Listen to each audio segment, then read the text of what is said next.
আসসালামু আলাইকুম সুপ্রিয় দর্শক, সবাইকে আমার চ্যানেলে অভিনন্দন। আপনাদের সামনে আজকে একটা বিষয় নিয়ে কথা বলতে আসলাম, সেটা হচ্ছে ডেঙ্গু। পত্রিকা খুললেই প্রতিদিন শোনা যায়, প্রতিদিন দেখা যায় 8 জন, 10 জন, 15 জন, 25 জন এরকম মানুষ মারা যাচ্ছে প্রতিদিন।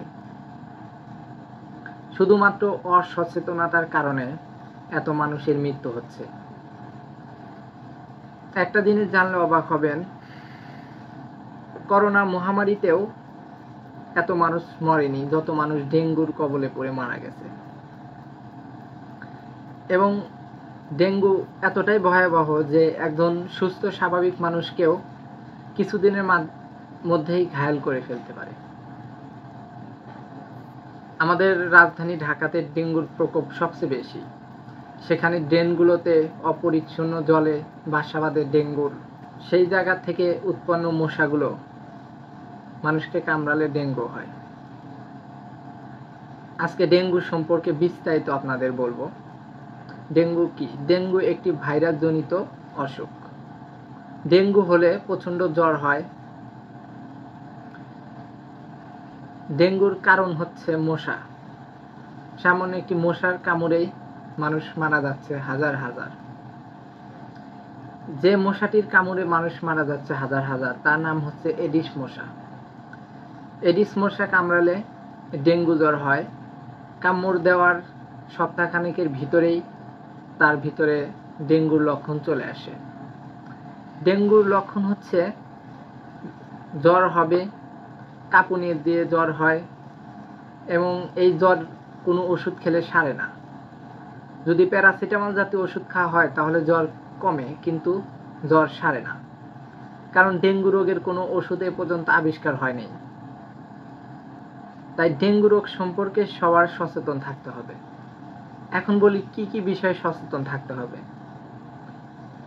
প্রথম বিষয়টি হচ্ছে ডেঙ্গুকে রুখে দেওয়া। ডেঙ্গুকে আমাদের রুখে দিতে হলে ডেঙ্গুর যে জায়গা থেকে উৎপত্তি, সেই উৎপত্তি স্থলটাকে ধ্বংস করতে হবে। ডেঙ্গু উৎপত্তি হচ্ছে এডিস মশা থেকে। সেই এডিস মশা যাতে বংশবিস্তার না করতে পারে সেই বিষয়টি সম্পর্কে সবার সচেতন হতে হবে। বৃষ্টির সিজনগুলোতে নারকেলের খোসা, এমনকি অনেক এরকম বাটি ইটি পড়ে থাকে যেগুলোতে পানি জমে থাকে। আর আপনারা তো জানেন যে জমা পানিতে মশা ডিম পাড়ে। সেই পানিতে খুব অল্প দিনেই বংশ বিস্তার করে এবং সেই মশাগুলো পরবর্তীতে মানুষকে কামড়ায়। আরেকটা বিষয় ভালো করে জেনে নিন যে মশা কেন মানুষকে কামড়ায়। মশা মানুষকে কামড়ায় হচ্ছে বংশবৃদ্ধির জন্য। পুরুষ মশা কিন্তু মানুষকে কামড়ায় না।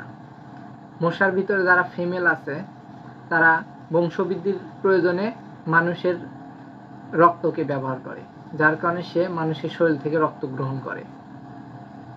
মানুষ ছাড়াও গবাদি পশুর শরীর থেকেও রক্ত গ্রহণ করে থাকে। ডেঙ্গু মশা কিন্তু সব সময় কামড়ায় না। দিনের 2টার সময় ডেঙ্গু মশা কামড়ায়। প্রথমটা হচ্ছে ভোরবেলা ফজর নামাজের পরে, এবং দ্বিতীয়টা হচ্ছে সন্ধ্যাবেলা। তাই এই 2টার সময় যদি আপনার সন্তানকে এবং আপনারা নিজেরাও সচেতন থাকতে পারেন তাহলে ডেঙ্গুর প্রকোপ থেকে বাঁচতে পারবেন। আরেকটা বিষয় হচ্ছে ডেঙ্গু হলে করণীয় কি। ডেঙ্গু হলেই যে মানুষ মারা যাবে তা কিন্তু না। এখানে বিশেষভাবে সচেতন থাকলে যে বেঁচে যেতে পারে মূল্যবান জীবনটি। কারণ ডেঙ্গু এমন একটি ভয়াবহ রোগ যে অসুস্থ মানুষই মারা যাবে, সুস্থ মানুষ মারা যাবে না, এরকম কিন্তু না। দেখা গেছে করোনা ভাইরাস হলে যাদের রোগ প্রতিরোধ ক্ষমতা মোটামুটি ভালো ছিল বা সুস্থ স্বাভাবিক বা 20 বছর 25 বছরের যুবক কিন্তু মারা যায়নি। কিন্তু ডেঙ্গুর রোগটা এমন ভয়াবহ যে এখানে কিন্তু কোনো বয়স মানবে না। এখানে ডেঙ্গু রোগটা হলে কি হয়? ডেঙ্গু রোগটা হলে আপনার শরীর থেকে হিমোগ্লোবিনের সংখ্যা, অর্থাৎ আপনার শরীরের রক্ত থেকে হিমোগ্লোবিনের সংখ্যা কমতে থাকে। আর রক্তের খুবই গুরুত্বপূর্ণ একটি কণিকা হচ্ছে হিমোগ্লোবিন। এর সংখ্যা যখন কমতে কমতে নীল হয়ে যায় তখন লোকটি মারা যায়। তাই ডেঙ্গু হলে সর্বপ্রথম করণীয় হচ্ছে যেহেতু জ্বরের মাধ্যমে ডেঙ্গু হবে, তাই জ্বরটা পরীক্ষা করে ডেঙ্গুকে শনাক্ত করতে হবে। ডেঙ্গুকে শনাক্ত করার পরে রক্ত থেকে সেই হিমোগ্লোবিনের পরিমাণ কতটা কমে গেছে সেই বিষয়টার দিকে লক্ষ্য রাখতে হবে। যদি খুব বেশি পরিমাণ কমে যায় তাহলে অন্য কোনো ব্যক্তি থেকে রক্ত গ্রহণ করতে হবে। তার যে গ্রুপ, সেই গ্রুপে রক্ত ডাক্তাররা তাকে প্রদান করবেন। এবং যদি দেখা যায় যে খুব একটা হিমোগ্লোবিন কমেনি, তাদের জন্যও সতর্ক থাকতে হবে। তারা বেশি পরিমাণে আনারস খাবেন এবং জ্বর প্রচণ্ড হলে শুধু নাপা ছাড়া অন্য কোনো অ্যান্টিবায়োটিক খাবেন না। কারণ হচ্ছে ডেঙ্গু জ্বরে কিন্তু কোনো অ্যান্টিবায়োটিক কাজ করবে না, এটা সকল ডাক্তাররা ভালো জানেন। কারণ ডেঙ্গু হচ্ছে একটি ভাইরাস জনিত রোগ, আর ভাইরাস জনিত জ্বরের কিন্তু কোনো ওষুধ এ পর্যন্ত আবিষ্কার হয় নাই। তাই আপনারা বিভিন্ন গ্রাম্য ডাক্তারের যে পরামর্শে জিম্যাক্স, তারপরে এজিথ্রোমাইথিন, আরও বিভিন্ন যে ওষুধ আছে এগুলো সেবন করেন, এগুলো করা যাবে না। আপনার ভালো একটা প্রফেশনাল ডাক্তারের পরামর্শ নিয়ে কি খেতে বলে সেগুলো খেতে হবে। আপনার শরীরের রক্তের হিমোগ্লোবিন বাড়ানোর জন্য কিছু খেতে পারেন, হিমোগ্লোবিন বৃদ্ধি করবে এরকম ফল, শাকসবজি। এবং সতর্ক থাকতে হবে সব সময় যে আপনার শরীরে এই মুহূর্তে হিমোগ্লোবিনের সংখ্যা কত, এই বিষয়টাতে কিন্তু সব সময় সতর্ক থাকতে হবে। কারণ হিমোগ্লোবিনের পরিমাণ নীল হয়ে যাওয়া মানে ওই ব্যক্তিটির মৃত্যু।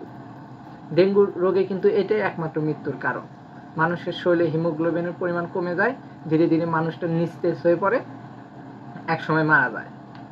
গ্রামের গরিব দরিদ্র মানুষ কিন্তু এত বেশি রক্ত পরীক্ষা করতে পারে না, বা সে একবারও পরীক্ষা করতে যায় না, জ্বর পরীক্ষা করতে যায় না।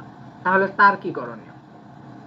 তার করণীয় হচ্ছে সে বেশি পরিমাণে শাকসবজি, ফলমূল খাবে এবং জ্বর আসলে গা মুছে, বেশি করে পানি দিয়ে গা মুছবে, মুছে মুছে জ্বরটাকে কমাবে।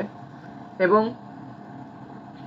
তার উচিত ডাক্তারের পরামর্শ, স্বাস্থ্যকেন্দ্র, আমাদের যে সরকারিভাবে যে স্বাস্থ্যকেন্দ্রগুলো গড়ে তোলা হয়েছে সেখানে গিয়ে চিকিৎসা গ্রহণ করে এবং সেই ডাক্তারদের পরামর্শ অনুযায়ী তাকে চলতে হবে, না হলে কিন্তু তাদের জন্য বিপদ। পরিশেষে বলি, ডেঙ্গু একটি মারাত্মক ব্যাধি। কারণ সকল রোগ একটি নির্দিষ্ট সময় পরে দেখা যায় যে তার ভাইরাসটাকে আবিষ্কার করা হয়, তার অ্যান্টিবায়োটিক বের হয়, বিভিন্ন বিভিন্ন পদ্ধতি বের হয় সেই রোগটা থেকে বাঁচার জন্য। কিন্তু ডেঙ্গু থেকে মানুষ দীর্ঘদিন যাবৎ এই ডেঙ্গু নিয়ে ভুগতেছে। সুস্থ সবল মানুষ ডেঙ্গুতে আক্রান্ত হয়ে প্রাণ হারাচ্ছে। তাই এই ডেঙ্গুর বিষয়ে এখন বিশেষ সচেতনতা তৈরি করা দরকার। পত্রিকা খুলেই যেন এরকম দেখতে না হয় যে আজকে ডেঙ্গুতে মারা গেছে 10 জন, কালকে 9 জন, এভাবে প্রতিদিন ডেঙ্গুতে মারা যাবে, এরকম যেন আর দেখতে না হয়। তার কারণে সবাইকে সচেতন থাকতে হবে। বাড়ির আশপাশ সবাই পরিষ্কার রাখবেন, কোথাও যেন জল জমতে না পারে বা পানি জমতে না পারে সেদিকে বিশেষ খেয়াল রাখবেন। কারণ জমা পানিতেই কিন্তু ডেঙ্গুর উৎপত্তি। আর সন্ধ্যা এবং সকালবেলাতে বেশি কামড়ায় যেহেতু ডেঙ্গু, এই সময়গুলোতে সচেতন থাকবেন। রাতে ঘুমানোর পূর্বে অবশ্যই মশারি লাগিয়ে নেবেন। সবাই ভালো থাকবেন। যদি আমার কথাগুলো ভালো লেগে থাকে তাহলে আমাকে অনুপ্রেরণা দেওয়ার জন্য হলেও আমার চ্যানেলটি সাবস্ক্রাইব করে পাশে থাকবেন। ধন্যবাদ সবাইকে। আল্লাহ হাফেজ।